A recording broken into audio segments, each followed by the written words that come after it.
Yes, hello everyone. I'm looking absolutely ridiculous today. I'm wearing 4 hoodies. I'm wearing 2 pairs of jeans, 2 pairs of socks, because this house is so cold. Why? Because it's a very big house and it's impossible to keep warm in the winter. It may not look like winter from those blinds, but it is, well, it's actually warmer outside than it is in this house. It's insane, but you haven't come here to listen to me moan on about me being cold, but I just thought I'd explain why I look so bloody ridiculous and I'm not in my usual smarter attire. I just couldn't. I didn't have it within me to take off these 4 layers and be topless and then put the shirt there. Anyway, we all know how important this Superman movie and the DCU is to Warner Brothers Discovery. It's win or bust over at Warner Brothers Discovery, and James Gunn's vision for DC is the way they're either going to win or lose. And there's no question about this. If this film isn't a success, then the DCU won't go on to be a success. Have you ever heard of a franchise, of a pilot episode of a series being successful after a dud of a pilot? It's very, very rare. Maybe it's happened with TV now and again. But the reality is, you've got to grab them from the very beginning. And the very beginning is the trailer. Now, a lot of people are talking about Creature Commandos.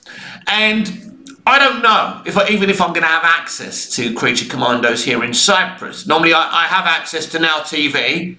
Yeah, we won't get into that, how I've got access to it, but I have. And normally with their relationship with HBO, there's a way these first-run DC shows are shown. I haven't got access to Superman and Lois, by the way, either. I'm going to have to wait for the final season of that. Thanks to the fans posting on social media, I'm keeping updated with that show. Last episode this or next week. But Creature Commandos, I suppose, is the official first entrant of the DCU. But it's not the vital one. It doesn't really matter what people make of Creature Commandos. I'll say it, I've said it again. I've said it so many times, and I will say again, that when it comes to this kind of stuff, we know James Gunn's going to nail it.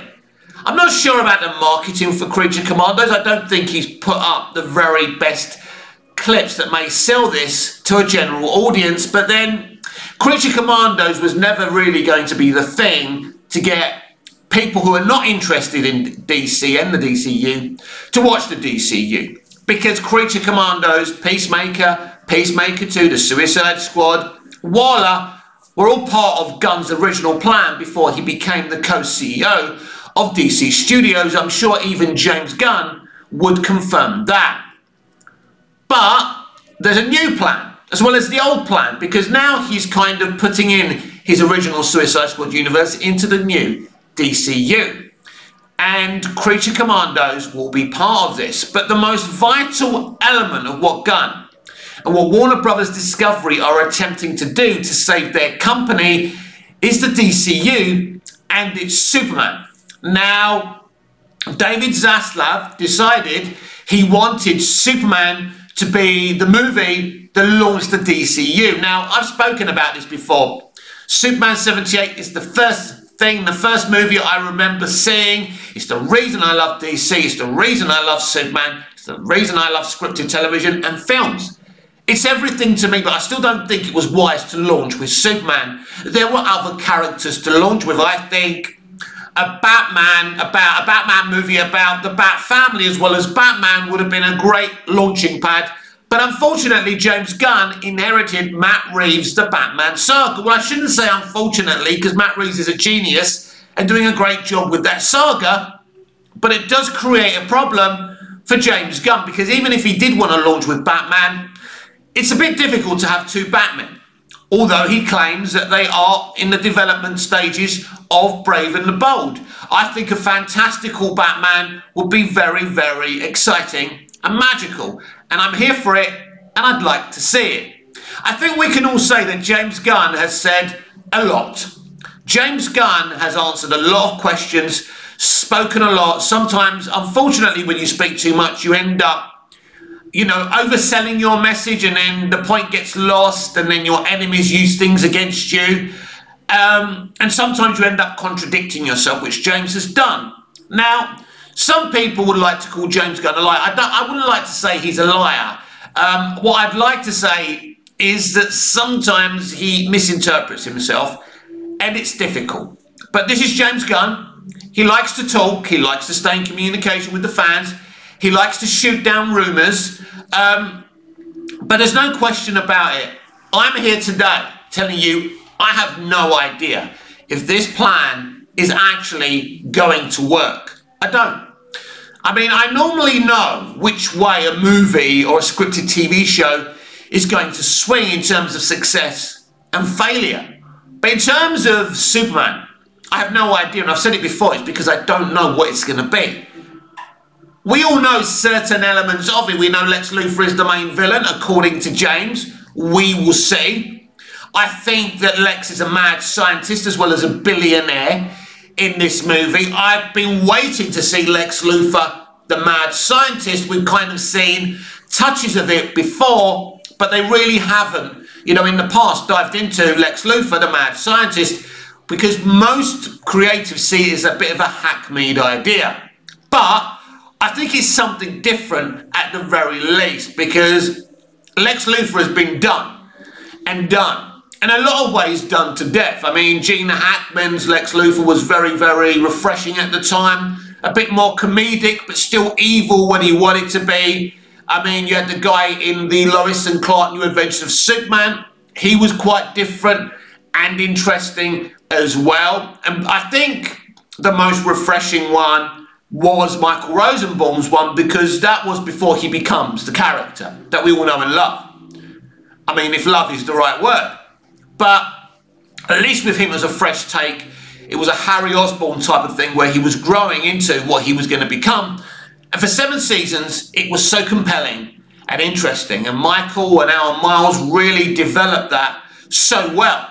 I mean, Kevin Spacey, I know he's kind of cancelled, trying to uncancel himself, was a brilliant Lex Luthor in Superman Returns. And he admitted himself he took influence what Michael Rosenbaum did in Smallville. He felt that what Michael Rosenbaum did was the way to go, but he was supposed to be Gene Hackman's Lex Luthor, so maybe that wasn't the best of ideas, but I did enjoy his performance as Lex Luthor. And even though Eisenberg isn't exactly the most popular choice as Lex Luthor, I think he did some interesting things in Batman vs Superman. At the very least, he hates Superman with a passion and blames him for everything that's gone wrong in his life, which is irrational, of course, but Lex Luthor is a very irrational guy. So I still found him interesting. He's not the guy. Jesse Eisenberg's not the guy I would have cast as Lex, but it's an interesting, I don't think it's a bad version of Lex.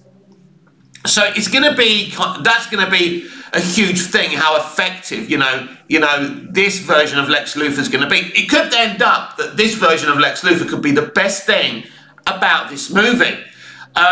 Look, if you're a Superman fan, if you're a DC fan, you want this universe to succeed, no matter how problematic the studio have been in the past and how cruelly and unjust they've treated other people who have worked for them in the past. I mean, look, this is this industry. It's a bit like refusing to buy Primark trousers because the people who made them weren't paid enough and were treated badly. You know, they're the cheapest clothes, and when you can't afford to buy, you know, expensive clothes, you go to Primark for a reason. You know what you're getting. You're not going to boycott, you know. So morality is an interesting thing these days.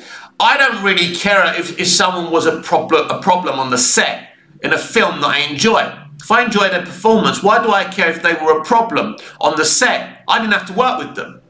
But we're always trying to moralise everything and everyone apart from ourselves these days. So I don't care, you know, whoever did whatever, because we could be here all day, you know, vilifying everyone who's done a bad thing, and I'm just not interested in doing that.